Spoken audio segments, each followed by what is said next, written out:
Aujourd'hui, il y a des nouvelles intéressantes en provenance d'Ukraine.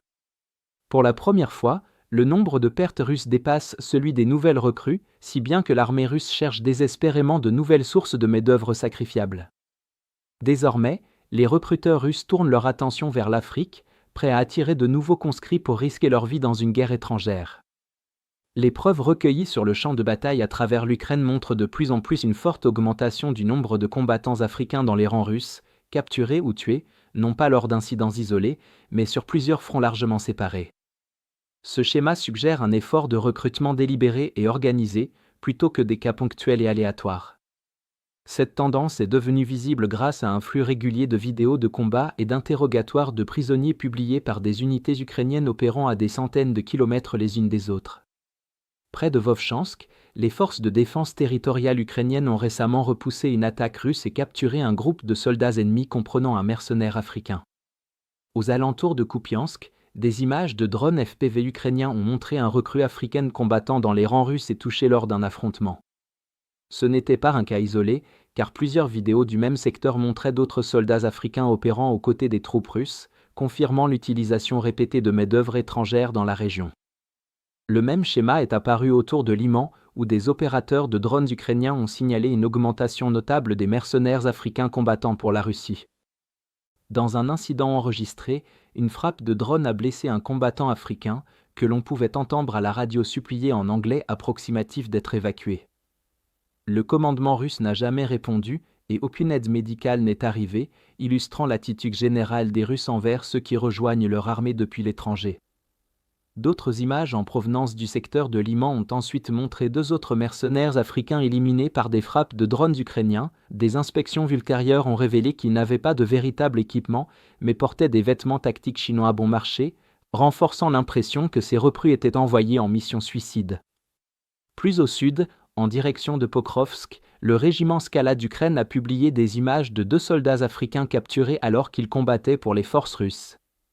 Leur interrogatoire a confirmé qu'ils avaient été recrutés à l'étranger et rapidement envoyés au front, sans formation adéquate.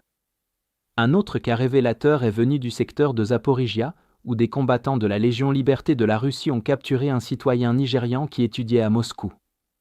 Il a témoigné avoir été recruté de force et avoir servi 5 mois dans l'armée russe avant d'être fait prisonnier de guerre. Le symbolisme de ce dernier cas est frappant. Des Russes ethniques cherchant à renverser le Kremlin combattent du côté ukrainien, tandis que l'État russe remplit ses rangs de personnes étrangères contraintes ou trompées. Le fait que des combattants africains apparaissent simultanément sur toutes les parties de la ligne de front indique fortement l'existence d'un réseau de recrutement coordonné, plutôt qu'une simple coïncidence. Cela a été confirmé par des développements récents en Afrique du Sud, où les autorités ont arrêté 5 suspects en 5 jours pour des accusations liées au recrutement d'hommes pour le service militaire russe. Les enquêtes ont révélé que des recrues sud-africaines et botswanaises étaient attirées sous le prétexte d'une formation à la sécurité pour des missions de garde à l'arrière, pour ensuite être transportées en Russie et forcées de combattre en Ukraine. Certains ne sont jamais revenus, et ces arrestations confirment que l'effort de recrutement de la Russie s'étend bien au-delà de ses frontières et cible activement des populations vulnérables avec des promesses d'argent facile ou de permis d'études et de travail. Le recours de la Russie à de la main-d'œuvre étrangère reflète une lassitude politique et démographique plus profonde dans le pays, ce qui signifie que le gouvernement ne peut pas risquer une nouvelle mobilisation massive sans provoquer de réaction intérieure. Des années de faible natalité, d'émigration et de pertes catastrophiques dues à la guerre ont vidé le vivier de recrues disponibles, tandis que les combattants africains, souvent issus de milieux pauvres, sont traités comme des solutions de fortune sacrifiables. Ils reçoivent une formation minimale, un équipement de fortune et sont presque totalement exclus des structures de commandement russes. Les barrières linguistiques et l'isolement facilitent leur utilisation abusive lors d'assauts à haut risque, et lorsqu'ils sont blessés, ils sont fréquemment abandonnés. Globalement, la dépendance de la Russie à une chair à canon importée ne résout pas la crise des effectifs, mais l'aggrave. Les pertes élevées parmi les recrues étrangères obligent Moscou à élargir encore davantage son recrutement à l'étranger, accentuant sa dépendance à la tromperie et à la coercition.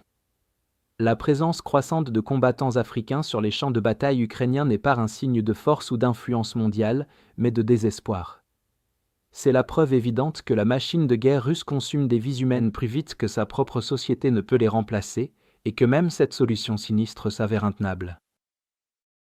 Si vous souhaitez découvrir d'autres développements importants d'aujourd'hui que nous n'avons pas pu aborder dans cette vidéo, n'hésitez pas à consulter notre carte interactive de l'actualité. Le lien vers notre carte interactive se trouve dans la description ci-dessous. Merci d'avoir regardé cette mise à jour, et un merci tout particulier à tous ceux qui suivent déjà notre carte interactive.